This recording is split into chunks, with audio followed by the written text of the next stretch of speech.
Florida Congressman Randy Fine joins us now. Sir, welcome to National Report. Thanks for taking the time. Just wanted to get your thoughts on this story and how it's unfolded in Florida. Well, thanks for having me. Honored to be here. Look, in Florida, when we pass laws, we expect them to be followed. And when I was in the state legislature, I was honored to be part of the team that got this law passed. It is up to parents to decide what their children are called. It is not up to the government, and it certainly isn't up to a teacher. And in this instance, you had a child who was a boy or a girl who wanted to be called the opposite. And they kept it from the parent. And they kept it apparently from the parent for a long time. That's not okay. The teacher is being let go, and that's how it ought to be. That is the law in Florida. Yeah, I wanted to bring up this. This is going to be A35 control room. We recently spoke with your fellow Floridian, Erica Donalds, the wife of Congressman Byron Donalds, here on National Report. And she said the Florida law that we're discussing, used to fire this teacher, is meant to give parents, like you mentioned, the tools needed to help their child succeed. Watch this. We saw this happen over and over again. That is why it was so important for Florida to take a stand, lead on the parents' rights issue, and put in law that parents have the right to fundamentally direct the upbringing of their children, whether that means their education or their mental health. We see this as a mental health issue that is being kept from parents. Instead of the teacher disclosing to parents that the student wanted a different name or a different pronoun to have a conversation with the family and bring them into the fold, the teacher took it upon themselves to side with, if you will, the student over the parent and really violate parents' rights and the law. So, hearing that, are parents being empowered by these laws that you stated that are placed in Florida?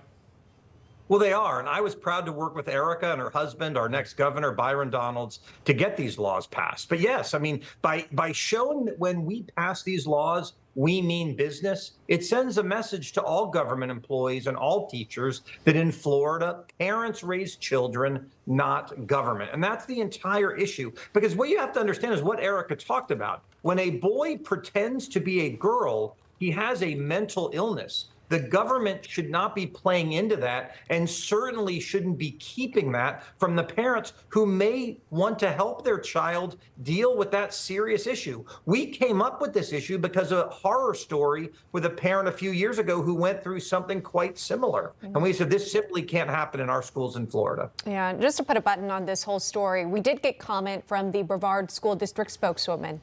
In a statement, the district writing, quote, "It supports parents' rights to be the primary decision makers in their children's lives, and Florida law affirms their right to be informed. Teachers, like all employees, are expected to follow the law." So, Congressman, it looks as though they're following along with Florida law, which is really good.